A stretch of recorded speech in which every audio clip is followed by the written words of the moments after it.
lines, how to develop their communication skills, how to dress like a prospect rather than a suspect, how to stay away from negative people and develop the skills to make it in a global economy. Money makes it possible for me not to have to depend upon some government agency to make that happen.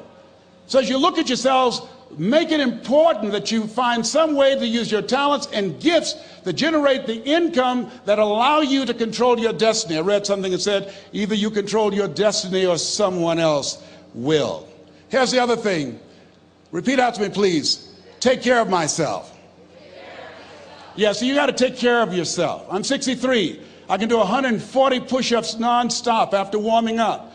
I couldn't do that when I was 20 years old. And the reason that I do that, the exercise reduces the possibility of cancer reoccurring by 32% or spreading by 30%. It helps to reverse the aging process and keeps you younger, keeps your mind sharper, and allow me to take care of my temple so I can continue to do my work, so that you can continue to do the good work that you were sent here to do. So you got to make it important to take care of yourself. Put that at the top of the list, because you can't do well and can't do good work if you don't feel good. We don't want to be like the man who said, if I'd known I'd live this long, I'd have taken better care of myself. Here's something else. Repeat after me, please. OQP. Only quality people. Yes, look at your relationships and ask yourself the question, Jim Rohn would ask this question, what is this relationship doing to me? Sidney Poitier wrote a book called The Measure of a Man. I love the tapes because I love his voice. He said, when you go for a walk with someone, something happens without being spoken. He said, either you adjust to their pace or they adjust to your pace. Whose pace have you adjusted to? MIT did a study, and the study indicated that you earned within $2,000 to $3,000 of your closest friends and associates earn. Who's impacting you? Who's in your ear? What influence do they have on you? Dr. Dennis Kimbrough said, if you're the smartest one in your group, you need to get a new group. So practice the principle of OQP, only quality people. And somebody's saying, Les, can I change them? No, it's a full-time job changing yourself. Some people are so negative, they'll walk into a dark room and begin to develop.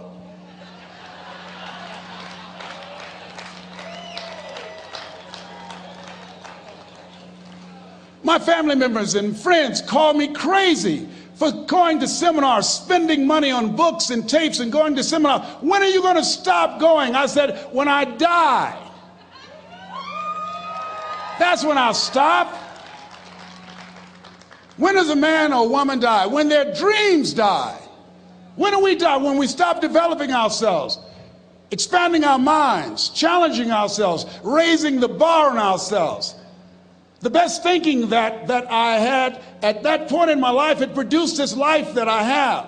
I need some help. I'm where Einstein was. He said, the thinking that has brought me this far has created some problems that this thinking can't solve. I applaud you for investing in yourself, for coming here, flying thousands of miles, investing money in yourself. I can tell you, based upon my own experience, you have something special. You have greatness within you. What you're doing is different. You represent only 2% of the planet. One great American said, I choose not to be a common man. It's my right to be uncommon if I can. I seek opportunity, not security. I do not wish to be a kept citizen, humbled and dulled by having the state look after me. I want to take the calculated risk, to dream and to build, to fail and to succeed. I refuse to live from hand to mouth. I prefer the challenges of life to the guaranteed existence, the thrill of fulfillment to the still calm of utopia. I will never cower before the master, nor bend to any threat. It's my heritage to stand erect, proud and unafraid, to face the world boldly and say, this I have done. That's what it means to be a part of peak potentials. Your unquenching desire, an uncommon desire to manifest your greatness. Give yourselves a round of applause.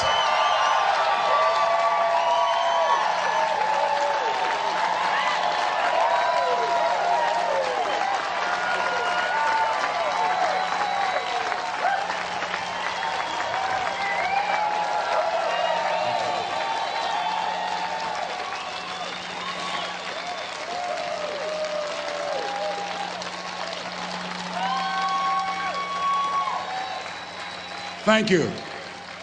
The other thing is you look at your goals and look at your dreams. Repeat after me, please. I will fail my way to success. Yes, part of the reason why we have to continue to work on ourselves and surround ourselves with quality people is because you're going to have a lot of failures. You're going to have a lot of disappointments. Maya Angelou said, and it's true, I found it in my case, that most people go so far in life and then they park. They stop dead in their tracks. Why? Because they take some hits. When you have a goal and dream, think it not strange that you'll face the fiery furnaces of this world. You will have tribulations. Things are going to happen to you. I was in pursuit of my dream, and all of a sudden, boom, I got hit.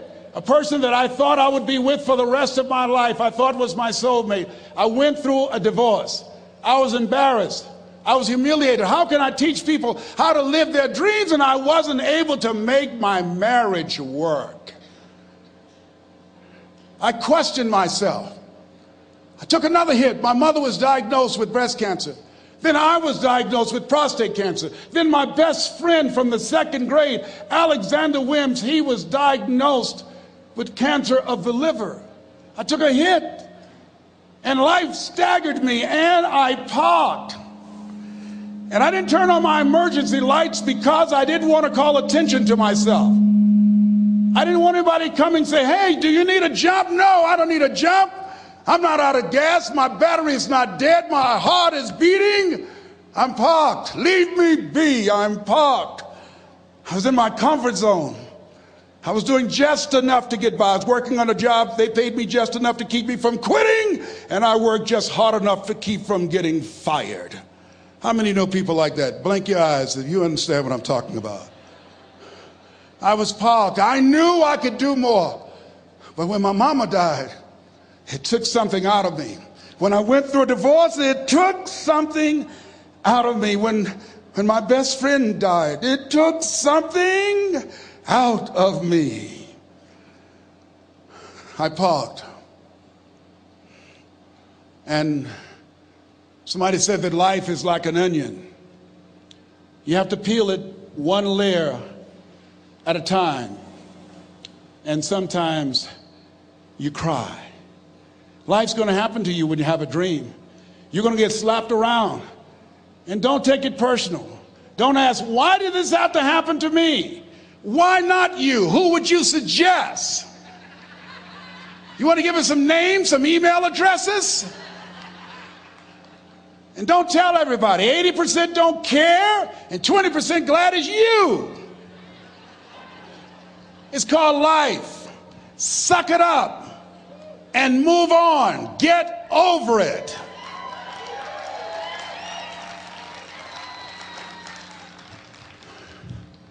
It happens to everybody.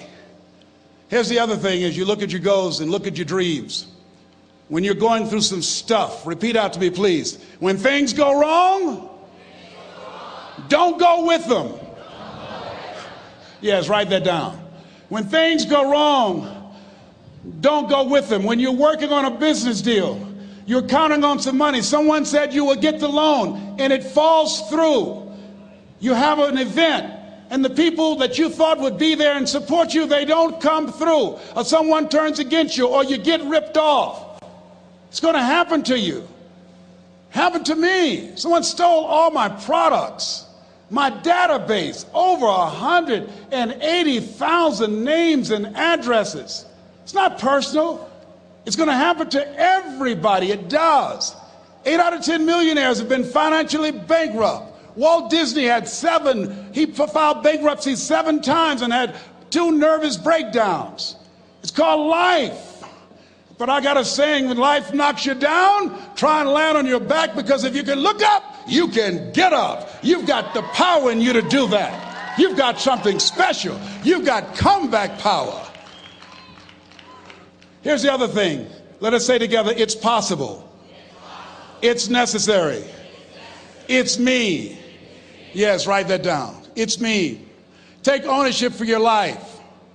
Nobody can live your dream for you but you. Nobody's going to take care of your business like you. Stop coming up with excuses. Don't give yourself permission to continue to live a small life. You can't fit a big dream into a small life. Give yourself permission to go for it, to test yourself, to challenge yourself, to live full. I like the saying, always strive to get on top in life because it's the bottom that's overcrowded. The reason you're here is because there's something in you that says, I can do more. This just can't be it. There's something in you. There's a calling on your life. There's something in your heart that caused you to get dressed and spend the money to go to seminar after seminar and listen to message after message and speaker after speaker. Because there's something in you that tells you this is not it for you. You have not peaked here. There's more in you that you are expressing. Eye has not seen, ear has not heard, nor has entered the heart of mankind what's in store for you if you challenge yourself, if you persist and persevere, if you take ownership for your life. George Bernard Shaw said the people that make it in this life, they look around for the circumstances that they want, and if they can't find them, they create them. Create what you want. You have the power in you to do more than you can ever begin to imagine, to control your destiny, to make a difference in our children, to make a difference on the planet, to make an impact. Let us say together, it's me. And let us say together, it's hard. Say it like you know it. Say, it's hard. Ladies and gentlemen, it's hard. There are people who have seen their retirements taken away from them by the corporations that they work for. They were within 2 or 3 years of retiring, and they had it taken from them. The #1 entrepreneurs in this country now are senior citizens. The #1 employer, #2, McDonald's and Walmart. And there's nothing wrong with those jobs. I guarantee you those people did not have a plan to end up living their lives at the end of life with those types of jobs. And they didn't have a plan like you have, and while you're investing in yourself, not to. And it's hard. There are people making choices between purchasing prescription drugs or paying for gas or a mortgage note. It's hard when you're working on a job for 20 years, 30 years, give them some good years, and then they come in and tell you, we've downsized. In other words, you're fired. And then you have to start all over again. How many of you know it's hard? Raise your hands, please. It's hard. And it's not fair. One of the things I like about T. Harv is he talks about work and investing in yourself. It's not fair when people are going up against that kind of stuff to tell them just think positive and be enthusiastic and everything will work out all right. Ain't that kind of party. It's hard. Life will put some knots on your head. I bought my first home for my mother. I was rushing, didn't know what I was doing, and I bought a home that had a lien against it. And they called me, Mr. Brown, yes, there's a lien against your property. We need $55,000 if you're going to stay there. Wait a minute, sir. I just bought this home. The guy told me there were no liens against it. I'm not the one that owe you the money. You should have checked that out, Mr. Brown. Come on. I called my attorney. We followed up. Yes, Les, there's a lien against the property. But he told me there were no liens. He lied, obviously. Oh, my God. He told me he wanted to help me because he admired the fact that I was buying this home for my mother and that he was adopted, and he identified with me. Les, he suckered you. He played you, man. So what? Well, would they take payment arrangements? What about $5,000 a month? They want all the money, Les. They want all the money, or you're going to have to get out. The house is going up for sheriff sale. Do you have it? No, I don't have it. Can they give me some time? Tell them to give me 3 months, please. Give me 3 months. My mother's in her 70s, man. She has a bad heart. Don't do this to me. This is my dream. Don't do this, man. Please, let me talk to them. Les, I'm talking to their attorney. They don't want to talk to you. I've got to talk to their attorneys. Do you have the money? No. Will they give me 3 months? No. What about 2 months? No, Les. They want the money in 7 days. Oh, my God. Let me call you back, I'm not sure. And I walked the floors thinking, God, how could this happen to me? I got to figure this out, huh? I got to figure this out. It seemed like the days were just ticking off, ticking off. Thursday, I had to call them and let them know. They called me, Les, do you have the money? No, I don't. Friday, you have to leave. The sheriff will be there. You're going to have to leave, Les. They're going to take my house. What about my down payment? You lost it, Les. You lost it. Okay, I got to go. Yes. I prayed, Lord, please, if you show me that you're real, if you're really real, you think Paul worked for you, you haven't seen anything. Don't let me lose this house and watch what I'll do for you. I was trying to cut a deal. Have you ever tried to cut a deal? It's amazing how spiritual you get when you get in trouble. You know what I mean? When I was diagnosed with prostate cancer, I was going to bed with the Bible and the Holy Quran and Science of Mind and Joel Goldsmith, everything I could find. I was praying to Jesus, Yahweh, Melchizedek, everybody. I was calling on everybody. It's amazing. And here I was walking the floor, 3 o'clock in the morning, and I had to go and wake my mother up. I got on my knees and I said, Mama, I said, I need you to wake up. She said, what's wrong, Leslie? I can hear you walking back and forth. I'm not asleep, son. I said, there's something I need to tell you. She said, your eyes are red. Why are your eyes red? Because I feel so stupid now. Why? We got to move tomorrow. Why, Leslie? There's a lien against the property and they want $55,000 and I don't have it. And we're going to be set out tomorrow. We have to go back to Liberty City. So she said, it's okay. I don't like this house anyhow. I said, why? She said, because of my arthritic knees, it hurts my knees when I go up the steps.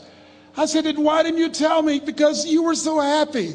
I just said it because you were happy. I'll live in a shack with you, boy. I love you. It's not the house. I love you. I love all my children. I said, thank you, Mama. Thank you.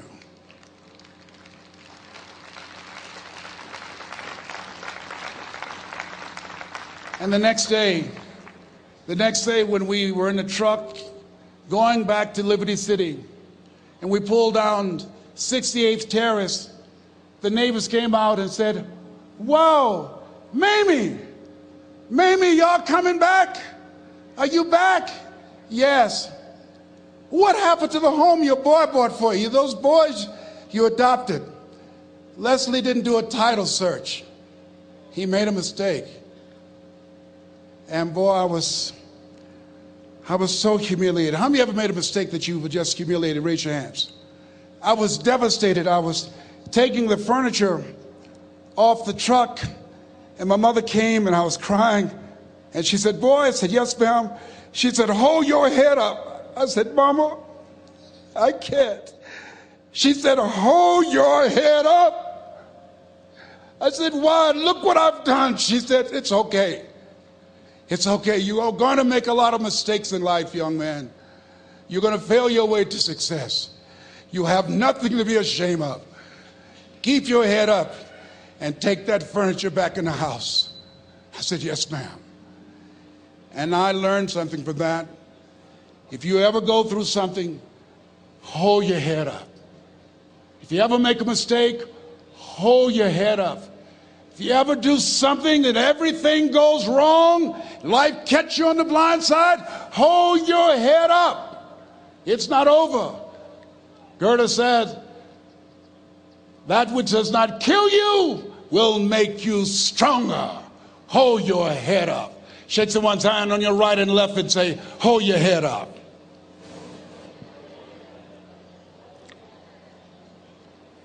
Here's something else, ladies and gentlemen. Repeat after me, please. You got to be hungry. Everybody together, you got to be hungry. I'll never forget Mr. Washington said, Mr. Brown, yes, sir. What do you want to do with your life, young man? I said, sir, I want to be a disc jockey. He said, Mr. Brown. I said, yes, sir. He said, you got to be hungry. I said, what do you mean by that? He said, people that are hungry are willing to do the things today others won't do in order to have the things tomorrow others won't have. People that are hungry are willing to invest in themselves. People that are hungry will go to seminars and workshops. People that are hungry are always searching, always seeking higher ground. So how do you want to make it? I said, I want to be a disc jockey. He says, good. Here's what to do. He said, I want you to read 10 to 15 pages of something positive every day. He said, you don't get in life what you want, you get in life what you are. You must program yourself to success. He said, I want you to listen to Earl Nightingale and Zig Ziglar. Listen, faith comes by hearing and hearing and hearing. He said, I want you to change your relationships. And I don't want you to ever lose your hunger. I said, what do you mean by that? He said, people that are hungry are unstoppable. People that are hungry are no matter what people. They make it happen no matter what. He said, I want you to listen to Paul Harvey. Who is he? He's the world's greatest communicator. Success leaves clues, young man.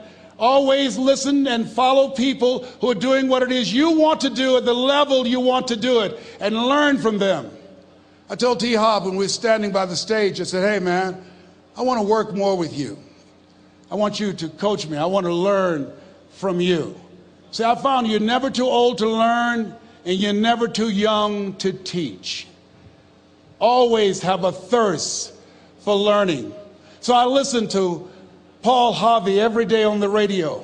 While in school, I would go out and listen in his car. He gave me his keys. I was working to develop myself. And I continued to listen to motivational messages, and he would take me to see the late Dr. Norman Vincent Peale, who wrote the book, The Power of Positive Thinking. I toured with him before he passed. You have something special. You have greatness within you. Don't allow your circumstances to determine who you are. Don't allow your negative thoughts to hold you back. You have something special.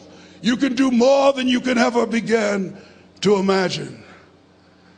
Dr. Peale was an incredible man. I admired him. When he spoke, he gave me goosebumps. I can feel him in my heart. And I never forget, we were coming back to the school, and Mr. Washington said, Mr. Brown, yes, sir. When Dr. Peale spoke, you didn't move. When he spoke, you were hanging on every word. When he spoke, we didn't have to tell you to sit down and be quiet. Why? I said, sir, I could feel him when he talked. I felt like he was talking to me, sir. He said, he was.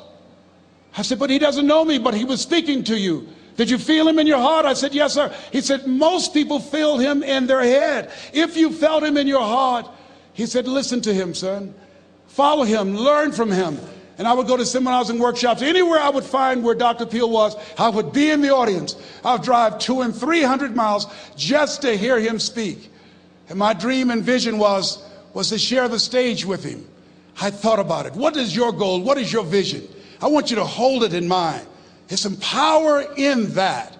Because when I became involved in speaking, I never forget, I got a call from Og Mandino, who wrote the book, The Greatest Salesman in the World. He said, Les, I'm stuck in Philadelphia. I need to be in Kankakee.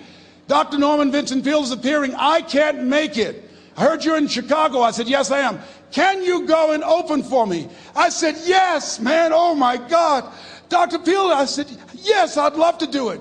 And I went there and I came. I said, hi, I'm Les Brown. He said, you're not the band of renown? I said, no, I'm Mrs. Mamie Brown's baby boy. I'm here to speak. He said, come backstage. And his wife, Martha, was there. And she said, Papa, Les Brown is here, the speaker. And he said, Les Brown, shoot for the moon. Because even if you miss, you'll land among the stars. I said, sir, that's my quote. I wrote you when I was in the 11th grade. I was a part of a special education class project. That's my quote. He said, I know.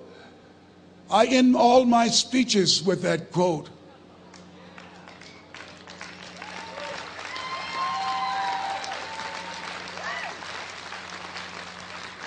And Dr. Peale had a great sense of humor. A young man was backstage, and I had so many questions to ask him, and my mind froze up, and the young guy said, Dr. Peel, how old are you? And he was up in age. He said, Sonny, I'm 92. Young man looked at him and said, I don't know if I want to live to get 92. He said, that's because you've never been 91.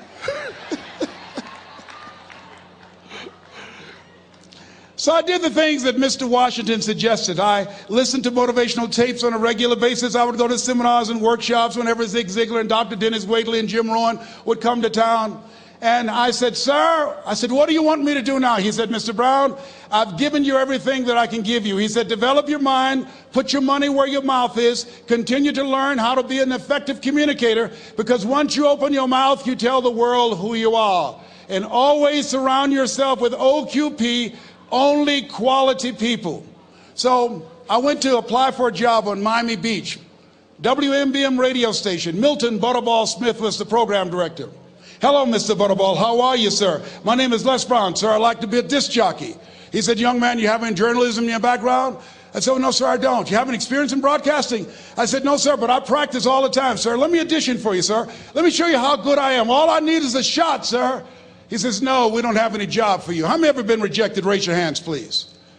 I was devastated. I went back and I told Mr. Washington, I said, Mr. Washington, they said no. He said, don't take it personally. Most people are so negative, they have to say no 7 times before they say yes. He said, you got to be hungry. Know your vitamin. Go back again.